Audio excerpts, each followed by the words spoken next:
والفتح، یہ پوری صورت، اور سلام پھیرنے کے بعد 10 بار سورہ قدر پڑھے، پھر رسول ذیشان مکی مدنی سلطان صلی اللہ تعالیٰ علیہ وسلم پر 10 مرتبہ درود پاک بھیجے تو اسے مرنے سے پہلے 2 میں سے 1 فضیلت نصیب ہو جائے گی۔ اور یہ جو 2 انعام ہیں نا، جن دونوں میں سے کوئی ایک ملے گی، یہ دونوں ہی بڑے کمال کے ہیں۔ فرمایا یا تو اس بندے کو خواب میں اللہ تعالیٰ کا دیدار نصیب ہو جائے گا، ہائے ہائے، اور فرمایا دوسری کیا ہے، یا پھر دوسری فضیلت اس کو یہ ملے گی کہ وہ شب قدر کو حاصل کر لے گا۔ تو دونوں ہی سمجھ لے کمال کی فضیلتیں ہیں۔ تو جناب پہلی رات انشاءاللہ میں امید کرتا ہوں ہماری سوشل میڈیا کی مجلس اس کا کلپ بنا کے جلدی ہم اس کو وائرل کر دیں گے۔ تو رمضان کی پہلی رات انشاءاللہ یہ 2 رکعتیں پڑھنی ہے۔ میں ریپیٹ کر دیتا ہوں، ہر رکعت میں سورہ فاتحہ کے بعد 1 مرتبہ سورہ فتح، اذا جاء نصر اللہ والفتح، یہ پوری صورت، اور جب پوری کر لے 2 رکعت تو 10 بار سورہ قدر، انا انزلناہ فی لیلۃ القدر، یہ پوری صورت، اور اس کے بعد 10 مرتبہ درود پاک پڑھنے ہیں۔ سبحان اللہ، ماہ رمضان تو کیا آتا ہے، بیڑا پار ہو جاتا ہے، گناہ گاروں کی بن آتی ہے۔ اللہ اس رمضان کی برکتیں ہم سب کو نصیب فرمائے۔ تو درود پاک کی کیا بات ہے، نیت کر لیں انشاءاللہ کثرت کے ساتھ درود پاک پڑھیں گے انشاءاللہ۔ نام حضرت پہ لاکھ بار درود، بے عدد اور بے شمار درود، ہم کو پڑھنا خدا نصیب کرے، دم بدم اور بار بار درود۔ کون جانے درود کی قیمت، کون جانے درود کی قیمت، ہے عجب در شاہوار درود، جو محب نبی ہے اے کافی، جو محب نبی ہے اے کافی، چاہیے اس کو بار بار درود۔ صلو علی الحبیب صلی اللہ تعالی علی محمد صلی اللہ علیہ وسلم۔ حدیث پاک میں آتا ہے انما الاعمال بالنیات، اعمال کا دار و مدار نیتوں پر ہے۔ تو آئیے کچھ اچھی اچھی نیتیں بھی کر لیتے ہیں۔ بیان سننے سے پہلے کچھ اچھی نیت کر لیں۔ نیت کر لیجئے کہ رضائے الہی کے لیے بیان سنوں گا، بادب بیٹھوں گا، خوب توجہ سے سنوں گا، جو سنوں گا اسے یاد رکھنے، عمل کرنے اور دوسروں تک پہنچانے کی کوشش کروں گا۔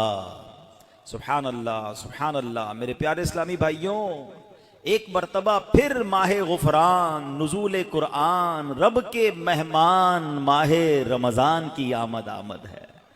کچھ ہی دن کے بعد یہ اعلان ہوگا، مبارک ہو، ماہ رمضان المبارک کا چاند نظر آ گیا ہے۔ یہ اعلان سنتے ہی انشاءاللہ عاشقان رمضان کے دل خوشی سے جھوم اٹھیں گے، چہروں پر تازگی آ جائے گی، مسجدوں کی رونق بڑھ جائے گی، تراویح کا سلسلہ، فرض نمازیں، کوئی نوافل کی کثرت کر رہا ہوگا، کوئی تلاوت قرآن کا فیض اٹھا رہا ہوگا، سحر و افطار کی رونقیں ہوں گی۔ روزانہ بعد عصر و بعد تراویح انشاءاللہ عالمی مدنی مرکز فیضان مدینہ میں 2 مدنی مذاکروں کی بھی انشاءاللہ ترکیب ہوگی، اس کی بھی بہاریں ہوں گی۔ سبحان اللہ۔